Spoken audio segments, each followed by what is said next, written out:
Hello and welcome to the Minimum Competence episode for Monday, August 7th, 2023. I'm your host for today, Andrew Leahy, a tax and technology attorney from New Jersey.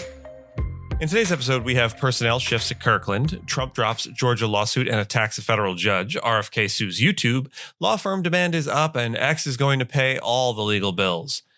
Let's go say whatever we want on Twitter because it's all on Elon Musk's dime now, but also definitely don't do that and instead read today's legal news. On this day in legal history, August 7th, 1789, Congress passed an act known as the Ninth Act of the First Congress, which established the Lighthouse Service. This marked a crucial commitment to maritime navigation safety in the United States and was a key piece of legislation designed for the establishment and support of lighthouses, beacons, buoys, and public piers. Remarkably, this was the first non-revenue responsibility assigned to the collectors of customs. They were tasked with the design, construction, staffing, and management of lighthouses within their customs districts, broadening their role beyond mere revenue collection. 2 centuries later, the importance of this act was commemorated when Congress designated August 7th, 1989 as National Lighthouse Day, celebrating both the history and the continued significance of lighthouses and other navigational aids in American maritime history. Roger Johnson, a prominent M&A partner at Kirkland & Ellis in London, specializing in private equity deals, was asked to leave the firm after it was discovered he was in talks with a rival company. Johnson, who joined Kirkland from Linklaters in 2015, was instrumental in the U.S. firm's efforts to expand into the private equity M&A sector in London. His departure was confirmed by a spokesperson from Kirkland who wished him well but declined to comment further on personnel matters. Johnson's recent achievements include representing EQT in a €4.5 billion takeover of Dechra, a veterinary pharmaceuticals company. This personnel change follows the departure of David Holdsworth, a fellow Linklaters alumnus from Kirkland last year. Separately, on August 2nd, Kirkland announced the hiring of Alvaro Membralera, Paul Weiss's London's head, a highly ranked private equity M&A partner.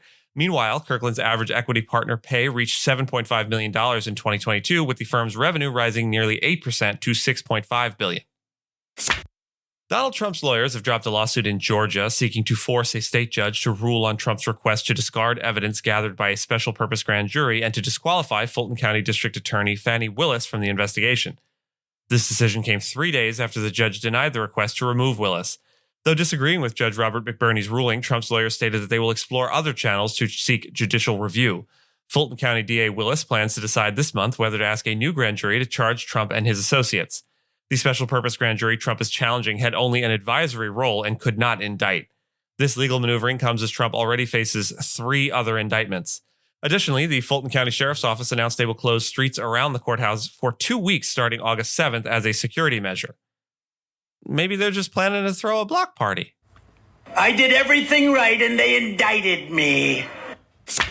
Democratic presidential candidate Robert F. Kennedy Jr. has filed a lawsuit against Google LLC for removing his YouTube videos that questioned the safety of COVID-19 vaccines. Kennedy, a well-known anti-vaccine activist, labeled the company's medical misinformation policies as impermissibly vague and the video removal as unconstitutional, asserting it violated his First Amendment right to free speech. The lawsuit also criticized the Biden administration, claiming officials colluded with tech companies to censor dissenting views on the pandemic. Kennedy has faced significant backlash for his misleading claims about vaccines and controversial remarks related to the pandemic. The lawsuit reflects broader critiques against social media platforms implementing policies to combat misinformation. YouTube defended its actions, stating that it enforces its community guidelines transparently and consistently, and a Google spokesperson described the claims as meritless. Kennedy, seeking an order to restore all removed videos and demanding a jury trial, likens YouTube to a digital town square where censorship of political speech is inappropriate. On Sunday, Donald Trump targeted the federal judge overseeing the case that charges him with conspiring to overturn the 2020 presidential election. Trump expressed in a social media post that he cannot receive a fair trial from U.S. District Judge Tanya Chutkan and intends to seek her recusal and a change of venue. No formal request has yet been filed. Trump faces a Monday deadline to respond to a proposed protective order meant to shield witnesses and evidence after Chutkan denied his request for a delay. Trump's lawyer, John Lauro, defended Trump's actions after the 2020 election loss, referring to them as aspirational asks rather than directives, and expressed opposition to the protective order. Former Vice President Mike Pence countered Trump's claims, saying he had no right to overturn the election result. Additionally, Trump is facing other legal troubles, including possible charges in Georgia, as aforementioned, along with ongoing charges related to classified documents and hush money payments. According to a new report from Thomson Reuters Institute, large and mid-sized law firms experienced a boost in financial performance in Q2 2023, with demand growth for legal work in specific areas like bankruptcy, labor and employment, litigation, and antitrust. The demand increased by 1.5% year over year, and the law firm financial index jumped 6 points in Q2 to reach its highest level since Q1 2022. The average rate a client agreed to pay for legal services grew by 5.9% in comparison to the same period the previous year.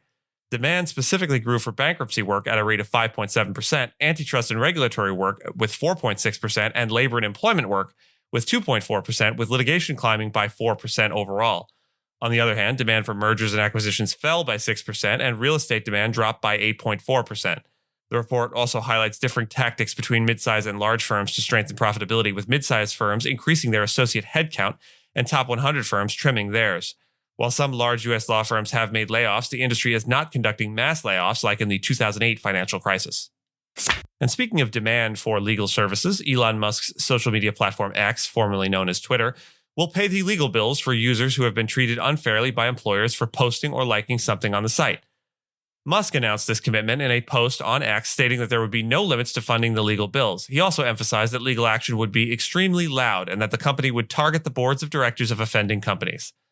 This move comes at a time when the platform is experiencing a new high in monthly users with over 540 million as of last month. X is currently going through organizational changes and is aiming to boost falling advertising revenue.